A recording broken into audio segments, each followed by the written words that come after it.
What's up, losers? Today I'm back to punish myself with some more r/fatlogic insanity.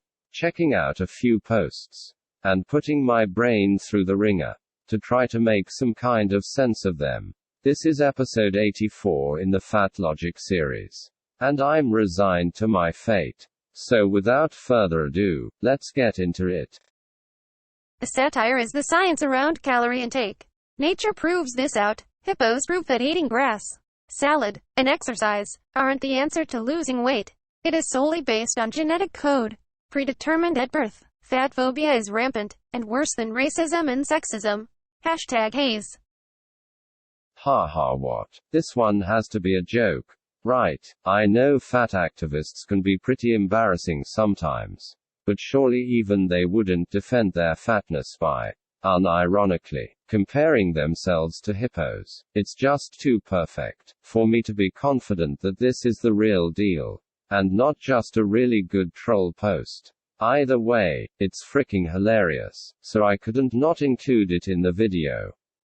On the off chance that this is a real post from a real fat activist. Yeah, that's really not how any of that works. Humans are not hippos. It's not a comparison that makes any kind of sense. Hippos don't eat salad, they eat grass, which humans can't even digest. And according to Wikipedia, they eat around 40 kilograms, or 88 pounds, of grass in a single night, which is, well, quite a lot. It's not like they're out here eating some dainty little salad with a Diet Coke on the side, haha.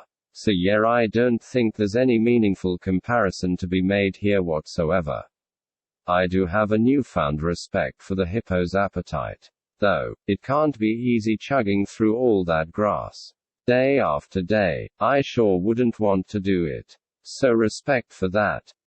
And as for fatphobia being worse than racism and sexism, well, I guess you're entitled to your opinion, but I don't think you'll find much support for your position. At least, not among people with their heads anywhere near screwed on properly. I mean, even the savvier fat activists recognize the unpopularity of that opinion, which is why they try so hard to associate fatphobia with misogyny and anti-blackness.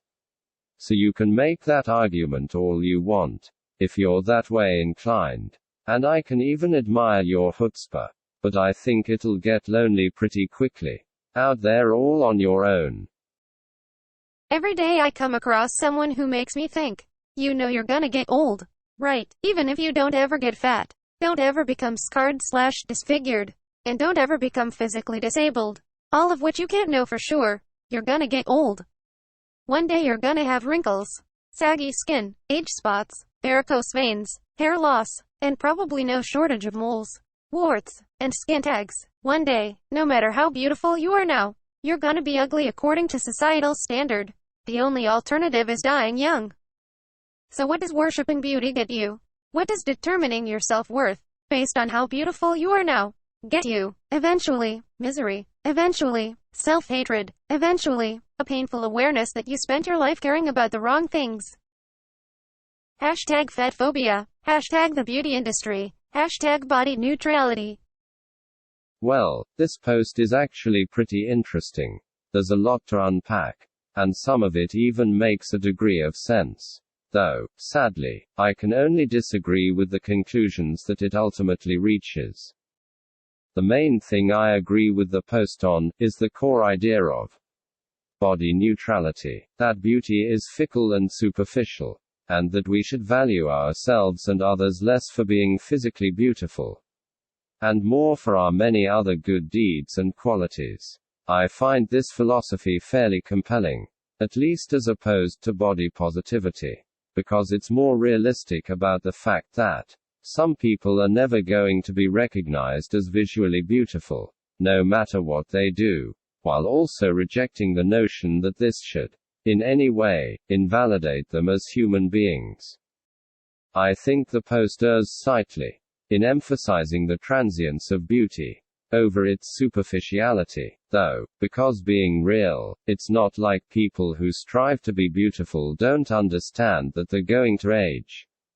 They just want to make the most of their beautiful years, while they still can, and this is somewhat understandable. So I think that it would have been more powerful if the post had focused instead on the importance of being a good person, regardless of the way one looks. Because ultimately, plenty of beautiful people are horrible to be around, and plenty of ugly people have hearts of gold and make great contributions to society and the people around them.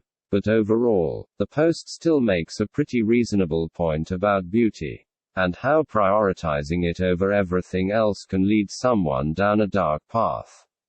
So that's all cool.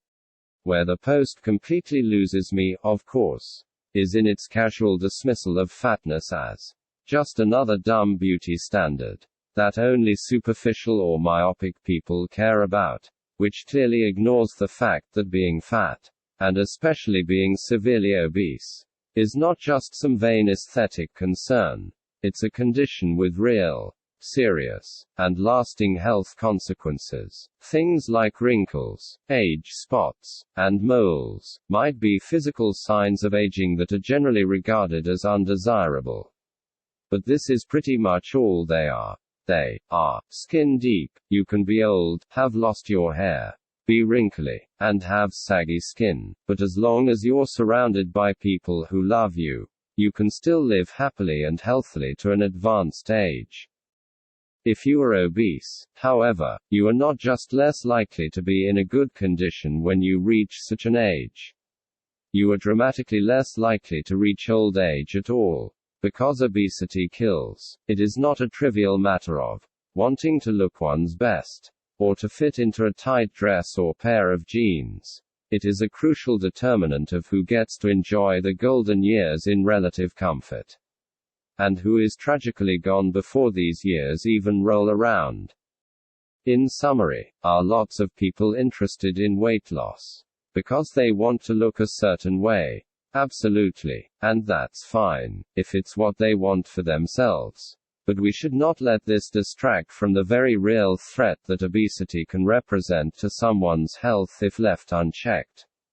Nor should we use the existence of beauty standards to demonize dieting altogether. Because as great as body neutrality might be, you still have to have a body to be neutral towards. And embracing a lifestyle of unimpeded indulgence puts this most basic of human requirements in serious jeopardy as time goes on. Why does everyone on dating apps like hiking so much? It's a no fatties code, half the time.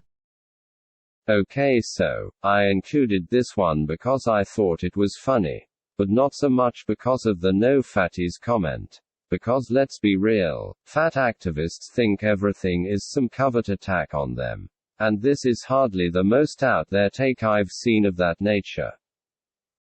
I was actually more amused by the initial observation about people on dating apps always claiming to enjoy hiking. Because I have also noticed that a lot of people seem to default to hiking when asked about their hobbies generally. And I can't help but be a little suspicious of whether all of these people are really the hardcore hikers that they claim to be, or whether they're actually just characterizing themselves that way, because it's more glamorous than the whole lot of nothing that they really get up to in their free time. Don't get me wrong, I'm not judging. I'm as idle as anybody in my free time, sitting around watching cartoons for hours, binging random videos on YouTube, scrolling through Reddit, etc. But I reckon a lot of these so-called hikers are really just like me. But they want to seem more active, and also more, I don't know, spiritual, or something, and they think that hiking ticks both of those boxes. Which, to be fair, maybe it does. I'm hardly an expert hiker myself. But yeah, that's my theory. That we're all surrounded by a bunch of people pretending to like hiking. But we have no way of separating the real hikers from the fakes at a glance. So we basically have to take people's word for it until given reason to believe otherwise. Despite the fact that they could be lying to our face. Truly a nightmarish reality.